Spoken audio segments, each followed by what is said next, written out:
Tinapay mula sa langit. A daily morning devotion with CRC Family.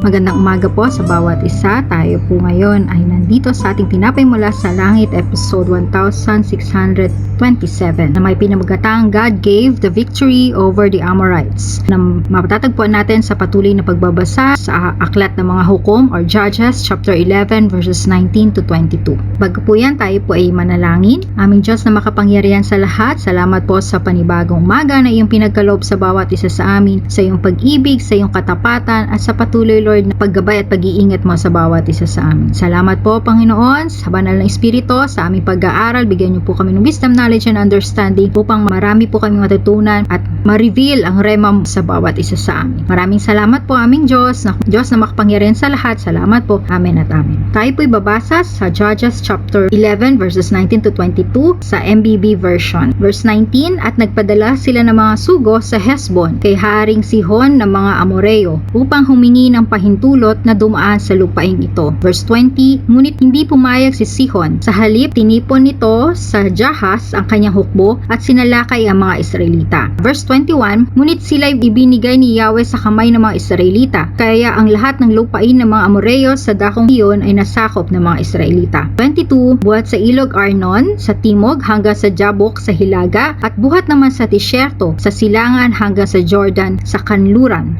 Magpalain po pagkakabasa ng salita ng Diyos. Sa ating introduction po or brief summary po ng ating story, mapayapang humingi ng pahintulot ang mga Israelita kay Haring Sihon ng mga Amoreo upang makadaan sa kanyang lupain papunta sa lupang pangako. Ngunit sa halip na payagan sila, nilabanan sila ni Sihon sa Jahas. Ipinagkaloob ng Diyos sa Israel ang tagumpay laban sa mga Amoreo, kaya kanilang namana ang lupain. Ginamit ni Jephthah ang pangyayaring ito upang patunayan na karapat-dapat lamang sa Israel ang lupain dahil ibinigay ito ng Diyos sa kanila. So ito po yung nangyari. Binalikan ni Jephthah ang mga pangyayari kung bakit nakuha nila ang lugar ng Amoreo. May 5 aral po tayong matututunan sa kwentong ito, sa passages na ito, na kung saan maa-apply po din natin sa ating personal na buhay. Unang-una po doon, pinili muna ng Israel ang kapayapaan bago ang laban. Magalang silang humingi ng pahintulot at hindi agad nakipagdigma ayon sa verse 19. Tunay nga na kung saan ang sinasabi po ng Panginoon sa bawat isa po sa atin, lalo na at paalala ni Apostol Pablo sa Romans chapter 12 verse 18, kung maaari ayon sa inyong makakaya, mamuhay kayong mapayapa sa lahat ng tao. So kaya po nakikita natin na nirespeto po ng mga Israelita ang mga Amoreo. Number 2, rejection and opposition may still come even when intentions are good. Kahit mabutang layunin, maaari pa ring makaranas ng pagtutol. Sa verse 20 po na kung saan tinanggihan ni Sihon ang kanilang mapayapang pahilingan at naghanda pa ito ng digmaan. Sa Romans 12:21, huwag kang padaig sa masama, kundi daigin mo ng masama ang mabuti. Kung may ganito man pong pangyayari sa ating mga buhay, is ng Panginoon na madaig natin ang kasamaan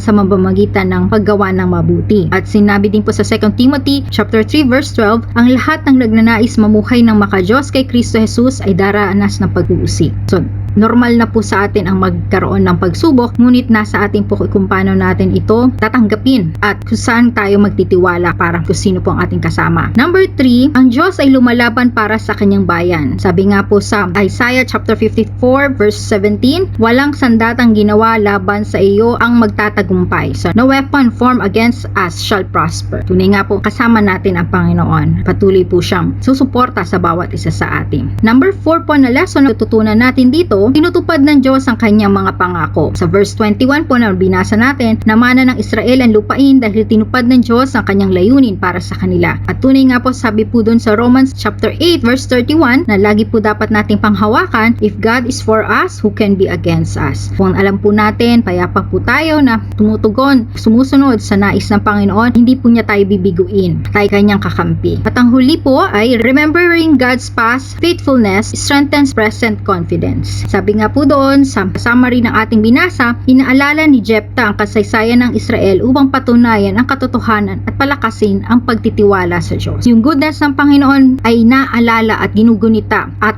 nagtitiwala ang mga Israelita na gagawin muli yun ng Panginoon. Ganon din po sa ating mga buhay. Sapagkat sinabi sa Hebrews chapter 13 verse 8, ang ating Panginoong Jesus, siya noon, ngayon, bukas at magpakailanman. At Psalm 77:11, aalalahanin ko ang mga gawa ng Panginoon. So nawa po, wag po nating makalimutan na faithful ang Panginoon noon at ngayon pa man. Bilang application po natin, number 1, piliin muna ang kapayapaan bago ang galit o alitan. Mga paalala po sa atin ito na kailangan po natin maging mainahon sa lahat ng bagay. Pangalawa, magtiwala sa Diyos kahit ikaw ay hindi maintindihan o salungatin ng iba. Okay lang po yun na salungatin tayo ng iba kung ang ating pagtitiwala at ang ating sinasandigan, ang ating pinagkakatiwalaan ay ating Diyos. Number 3, alalahanin ang mga nakaraang katapatan at tagumpay na ibinigay ng Diyos. Amen. Tunay nga po na dapat lang nating alalahanin ang mga ginawa ng Diyos dahil gagawin niya pa yan higit pa sa mga ating inaasahan. Number 4, manindigan sa katotohanan ng may kababaang loob at karunungan. At number 5, na lesson or challenge na matututunan natin dito po, hayaan ang Diyos ang magtanggol sa iyo sa halip na pairalin ang galit. Hindi po galit ang dapat makita po sa atin, kundi kapayapaan at patuloy na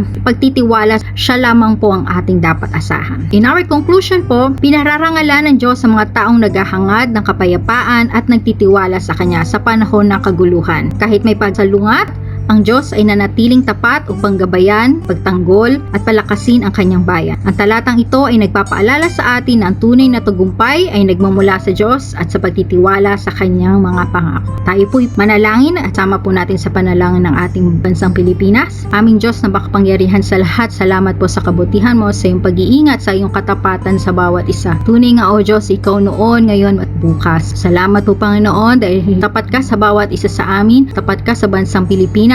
At alam mo Panginoon na ang lahat ng mga ito na mga bagay na hindi namin nalalaman ay alam mo at batid mo Panginoong Jesus, at ikaw ang po may control ng lahat ng ito. Kaya nais po namin na ikaw po magtagumpay sa aming bansa at patawarin mo po kami sa aming pagkukulang, pagkakasala at sa mga nagawa ng mga leaders namin po Panginoon, dahil alam namin na ikaw po Panginoon ang aming Diyos na makapangyarihan sa lahat, walang naitatago sa iyo. Kung kaya't nais po namin na ikaw po ang maghari at ang gawa ng kaaway ay hindi mag-manifest sa bawat isa sa amin, kundi patuloy kami Lord na pagkaisahin mo ng iyong pag-ibig at na pananalangin at magtiwala lamang sa iyo o Diyos na mas higit ang magagawa mo sa bawat isa sa amin. Patawarin mo po kami at nagpatuloy kami nagpapakumbaba at ihahaon mo po ang bansang Pilipinas upang patuloy kami Panginoon na ikaw ang aming may taas, dahil kami po Panginoon kinikilala ang bansang Pilipinas, ang Christian nation sa buong Asia o Diyos. Kung kaya't nais namin magliwanag kami Panginoon, ang gawa ng kaaway ay maitakwil sa aming bansang Pilipinas. Mahal mo po Panginoon ang bansa namin, kung kaya't patuloy mo kami Panginoong iniingatan, pinagpapala at winawaksin mo ang gawa ng kaaway sapagkat hindi ito para sa iyo. Kaya Panginoon, sa iyo po namin lahat ng gagawin namin sa bumagapong ito. Ingatan mo po ang aming mga pamilya, ang aming mga leaders, ang aming iglesia at ang bawat isa Lord sa buong mundo o Diyos ng iyong mga anak, ang body of Christ Lord ay aming tinataas sa iyo. Maging ang mga missionary Lord na nakakaranas din ng mga trials o Diyos or nakakaranas din ng mga challenges sa iba't ibang lugar. Marami pong salamat po Panginoon sa patuloy mong kalakasan,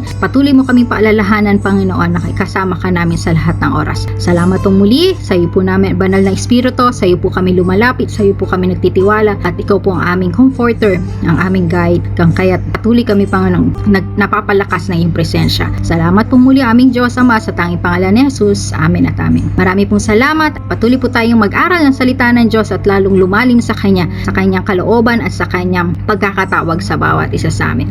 Ito nga po pala si Pastor Gadli Castro Mayor at patuloy pong nag-aanyaya sa inyo para patuloy po tayong mag-aral ng salita ng Diyos. Meron na rin po tayong sa TikTok na nagsisimula po sa Genesis sa pag-aaral po ng ating Biblia. Marami pong salamat. To God be all the glory. God bless us all.